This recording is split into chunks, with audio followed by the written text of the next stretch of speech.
ओम जय श्री विष्णु जय माता रानी। दोस्तों आपके अपने चैनल राधे श्याम में आपका बहुत बहुत स्वागत है। भगवान श्री विष्णु और माता लक्ष्मी की कृपा आप और आपके समस्त परिवार पर सदा सर्वदा बनी रहे।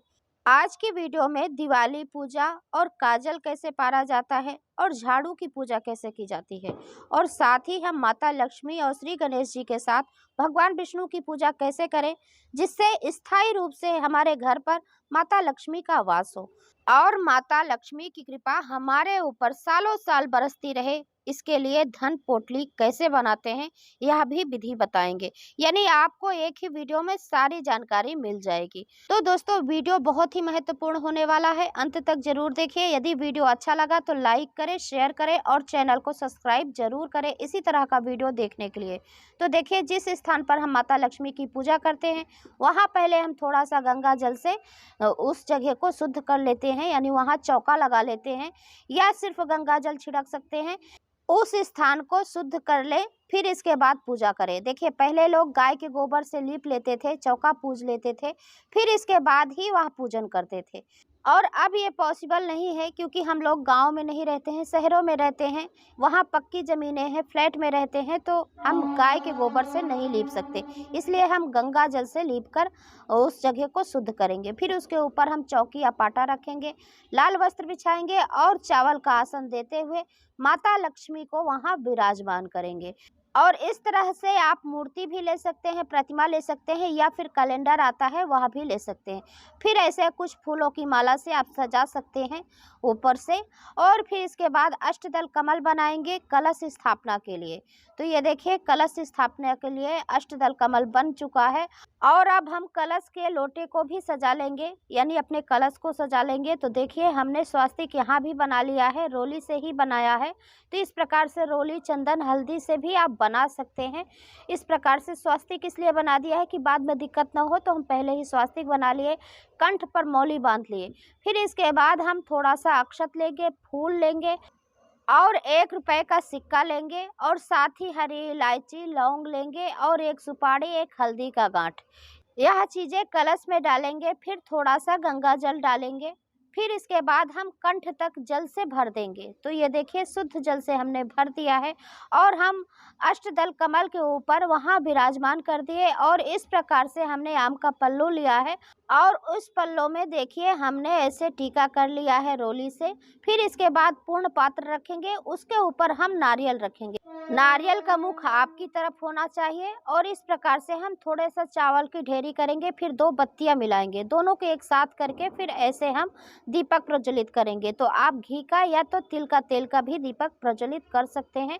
पूजा से पहले ही दीपक प्रज्वलित करना चाहिए क्योंकि ये हमारे कर्म कांड के साक्षी होते हैं, तो इसलिए दीपक पहले ही प्रज्वलित करना चाहिए। और आज हम माता लक्ष्मी का आवाहन करेंगे, उन्हें अपने घर में स्थायी रूप से वास करने के लिए कहेंगे। तो इसलिए हम साथ में विष्णु भगवान की पूजा जरूर करेंगे क्योंकि इससे ये होगा कि यदि माता लक्ष्मी हमारे घर पर आएंगी तो स्थायी रूप से वास करेंगी। तो इसलिए हम भगवान श्री विष्णु के साथ ही माता लक्ष्मी को बुलाएंगे। तो इस प्रकार से आप भगवान श्री विष्णु की मूर्ति रख सकते हैं। यदि मूर्ति नहीं है तो सुपारी में मौली बांधकर भी आप रख सकते हैं। और देखिए, 2 जगह हमने और चावल का आसन दिया है, माता लक्ष्मी को विराजमान कर लिए, भगवान श्री विष्णु को विराजमान कर लिए। फिर इसके बाद हम श्री गणेश जी को भी विराजमान कर लिए। तो अभी देखिए, हमारे तो सभी देवी देवता यहाँ आ गए हैं। अब हम स्नान कराएंगे। तो ये देखिए, भगवान को हम स्नान करा रहे हैं। सर्वप्रथम गणेश जी को हमने स्नान कराया, माता लक्ष्मी को स्नान कराया और फिर इसके बाद विष्णु भगवान को स्नान कराया, कलश में स्नान कराया और फिर जो प्रतिमा हमने बड़ा वाला रखा है उसमें भी हम स्नान करा दिए। फिर इसके बाद अब हमें हल्दी से तिलक करना है। तो गणेश भगवान, माता लक्ष्मी और श्री विष्णु को हम हल्दी से तिलक करेंगे। और हल्दी बहुत ही शुभ होता है, पूजा पाठ में ज़रूर इस्तेमाल करना चाहिए और भगवान श्री विष्णु और माता लक्ष्मी की पूजा में तो ज़रूर ही करना चाहिए। इस प्रकार से पहले हम हल्दी से तिलक कर लेंगे। तो देखिए, हमने सभी को हल्दी से तिलक कर लिया है और फिर अब हम दीपक में भी तिलक करेंगे। और फिर इसके बाद हम रोली या कुमकुम से भी हम ऐसे तिलक करेंगे, हल्दी के ऊपर हम कुमकुम लगाएंगे। तो इस प्रकार से कुमकुम से भी हम तिलक करेंगे और सभी को, माता लक्ष्मी को, गणेश भगवान को, श्री हरि विष्णु को और साथ ही कलश में कलश में, दीप में भी करना बिल्कुल नहीं भूलना चाहिए। सभी में हमें तिलक जरूर करना चाहिए। और फिर इसके बाद अब हम वस्त्र रूपी कलावा समर्पित करेंगे। तो देखिए, सबसे पहले हम गणेश भगवान को समर्पित कर दिए और प्रतिमा में कर दिए, माता लक्ष्मी को कर दिए, श्री हरि भगवान विष्णु को कर दिए, माता लक्ष्मी को, यानी हम सभी को यहाँ कलावा रूपी वस्त्र अर्पित करेंगे। और कलश में भी, कलश में जबकि हमने पहले से ही मौली बांध रखा है, लेकिन यहाँ भी हम वस्त्र अर्पित कर दिए हैं कलावा का। और फिर इसके बाद हम जनेऊ समर्पित करेंगे। तो भगवान श्री हरि गणेश को हम जनेऊ समर्पित करेंगे और फिर अब हम भगवान श्री हरि विष्णु को भी जनेऊ समर्पित करेंगे। तो ये देखिए, हमने जनेऊ समर्पित कर दिया है भगवान श्री हरि विष्णु को। और अब हम सभी देवी देवताओं को यहाँ आवाहन करेंगे कि हम आपके निमित्त आप पूजा करने वाले हैं, तो प्रभु आप यहाँ आकर विराजमान हो। माता लक्ष्मी के साथ भगवान श्री हरि विष्णु का आवाहन करेंगे, श्री गणेश जी का भी साथ में आवाहन करेंगे, माता सरस्वती का, और जितने भी कलश में देवी देवता विराजमान होते हैं तो हम सभी का आवाहन कर लेते हैं हाथों में पुष्प और अक्षत लेकर। फिर इस प्रकार से पुष्प और अक्षत वहीं कलश पर रख दीजिए। और देखिए, सभी का आवाहन हो गया। तो जो माता लक्ष्मी का प्रिय चीज़ होता है हमें उसे ज़रूर अर्पित करना चाहिए। तो गोमती चक्र है और कौड़ियाँ है, कमलगट्टा है, सुपारी, हल्दी, ये सभी सामग्री हम माता लक्ष्मी को अर्पित करेंगे। फिर इसकी धन वर्षा पोटली बनाएंगे। तो धन वर्षा पोटली कैसे बनाया जाता है, चैनल पर वीडियो अपलोड है, आप लोग देख सकते हैं। और इसमें भी हम थोड़ा सा बताएंगे। और आप सोना चांदी लेकर आए हैं वह भी चौकी पर रखकर पूजा कर सकते हैं, नगद रुपए भी रखकर पूजा कर सकते हैं। और ये देखिए, चांदी का सिक्का है जो पिछले साल का है पुराना, हम उसे भी रखकर आज यहाँ पूजा करेंगे। और साथ ही जो नया लेकर आए हैं हम उसे भी रखकर यहाँ पूजा करेंगे। तो ये सब चीज़ें हमें धनतेरस के दिन खरीदनी होती है। फिर हम लक्ष्मी पूजा के समय पर हम इसको रखकर पूजा करते हैं, जब हम दिवाली की पूजा करते हैं। यदि आप बर्तन लाए हैं तो पीतल तांबा का लाए हैं तो कोई बात नहीं, यदि स्टील का लाए हैं तो उसमें खील बता से भर सकते हैं, क्योंकि खाली बर्तन वहाँ नहीं रखा जाता स्टील का। तो इस प्रकार से हम बर्तन को भी रखकर पूजा करेंगे। तो हम एक छोटी सी कटोरी ही रखे हैं, क्योंकि जगह बहुत ही भर जाता है, तो छोटी जगह होती है, तो इसलिए हमने एक कटोरी दिखा दिया है और चांदी का सिक्का। तो इस प्रकार से आप कुछ भी लाए हैं, बर्तन लाए हैं, सोना चांदी लाए हैं, यहाँ रखकर पूजा जरूर कीजिए। और फिर देखिए, हम वहाँ भी पूजा कर लिए, चांदी का सिक्का को भी हमने हल्दी कुमकुम लगा दिया है और कटोरी में भी यानी बर्तन में भी हमने हल्दी कुमकुम लगा दिया है। और सभी को हम पुष्प समर्पित कर रहे हैं। तो देखिए, कलश में माता लक्ष्मी को, भगवान श्री गणेश को, और ये बर्तन में भी और कौड़ी का भी पूजन करेंगे। तो इस प्रकार से वहाँ भी हल्दी कुमकुम लगा लिया है और हम पुष्प समर्पित कर दिए। और हम सभी देवी देवताओं को यहाँ पुष्प समर्पित कर दिए हैं। अब हम सप्तधान समर्पित करेंगे। तो ये देखिए, हमने जौ लिया है, गेहूँ लिया है, मक्का लिया है और साथ ही बाजरा लिया है, और देखिए हमने चना लिया है, और ये है चावल। तो इस प्रकार से हमें सप्तधान समर्पित करना चाहिए। मूंग है, सप्तधान इसलिए समर्पित करते हैं, नगद रुपए पैसा सभी हम माता को समर्पित करते हैं। और साथ ही हम धनिया समर्पित करते हैं, क्योंकि इसी प्रकार से हमारा घर का भंडार भरा रहे, अन्न धन की किसी भी चीज़ की कमी नहीं हो। इस प्रकार से माता से हमें प्रार्थना भी करनी चाहिए। और फिर कुछ श्रृंगार का सामान भी अर्पित करना चाहिए, ज़्यादा नहीं है तो 5 श्रृंगार का ही सामान अर्पित कर सकते हैं।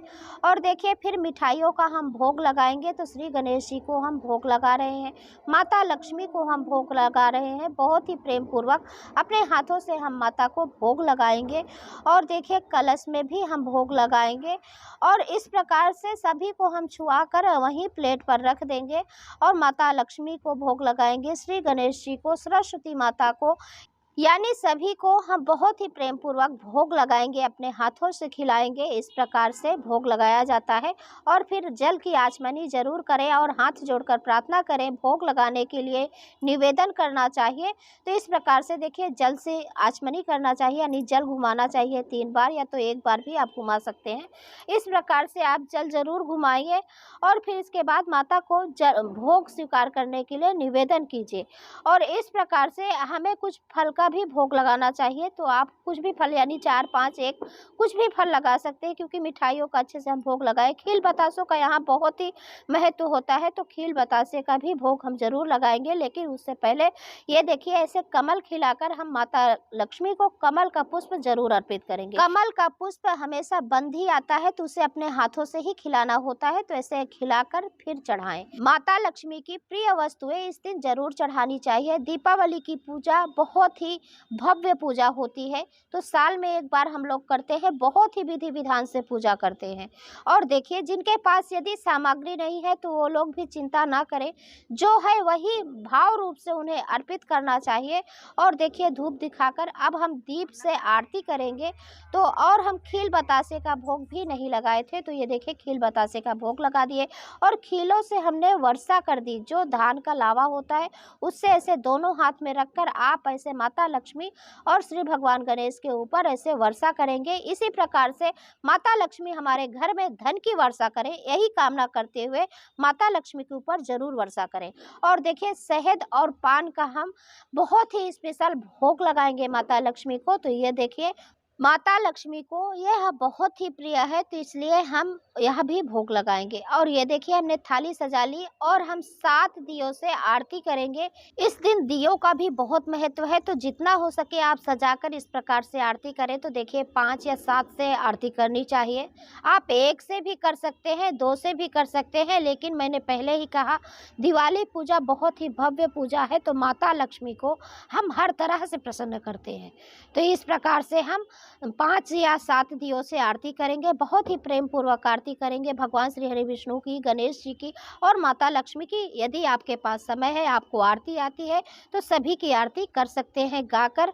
और देखिए, बहुत से घरों में आरती नहीं होती, तो जिनके घर पर नहीं होती वह आरती ना करें, ऐसे दीपक जलाकर रख दे माता लक्ष्मी जी के सामने। हमारे यहाँ बहुत ही भव्य तरीके से आरती होती है, गाकर आरती होती है, धूमधाम से आरती होती है, तो हम लोग आरती करते हैं।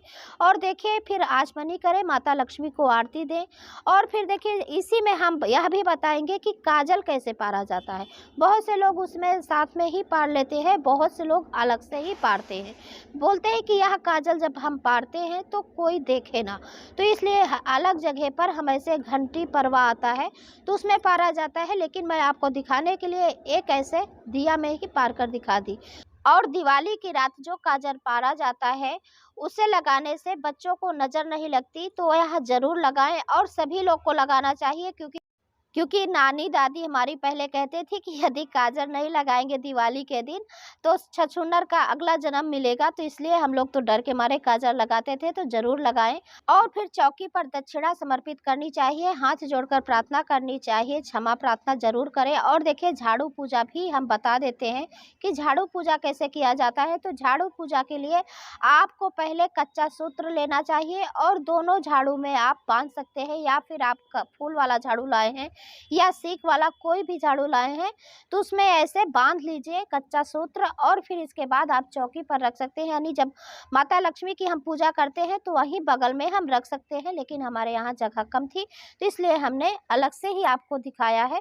तो इस प्रकार से फिर जल छिड़क कर उनका भी स्नान कराएंगे, झाड़ू का भी। और फिर इसके बाद हम सफ़ेद चंदन ऐसे दूर से ही छिड़क देंगे, क्योंकि इसमें ऐसे टीका नहीं किया जाता है, दूर से ही छिड़क कर इनका पूजन किया जाता है। और अक्षत से पूजन करेंगे। तो ये देखिए, अक्षत भी हम छिड़क दिए हैं। तो इस प्रकार से झाड़ू का पूजन होता है। आप लोग झाड़ू का पूजा भी कर सकते हैं। और यदि पुष्प है तो वो भी ऐसे आप डाल सकते हैं, छिड़क सकते हैं। और माता लक्ष्मी का ही रूप माना जाता है, तो इसलिए पूजा जरूर करें झाड़ू का भी। और दोस्तों, पूजा में रही कमियों के लिए हमें क्षमा प्रार्थना अंत में जरूर करनी चाहिए। और यदि आज की वीडियो आपको अच्छी लगी तो लाइक कीजिए, शेयर कीजिए और चैनल को सब्सक्राइब जरूर करें इसी तरह का वीडियो देखने के लिए। और चौकी कैसे हटाते हैं, सामग्री का क्या करते हैं, वीडियो अपलोड है चैनल पर, जरूर देखें। और धन पोटली कैसे बनाते हैं, इसकी भी वीडियो चैनल पर आ चुकी है, आप लोग जरूर देखिए। और दोस्तों, आज की वीडियो यदि थोड़ी भी पसंद आई है, अच्छी लगी है, आपके लिए उपयोगी है, तो एक लाइक जरूर कीजिए। आपके एक लाइक से हमें बहुत हिम्मत और प्रेरणा मिलती है, और आपके लाइक्स और कमेंट मेरे लिए बहुत ही महत्वपूर्ण होते हैं, तो लाइक जरूर कीजिए। धन्यवाद।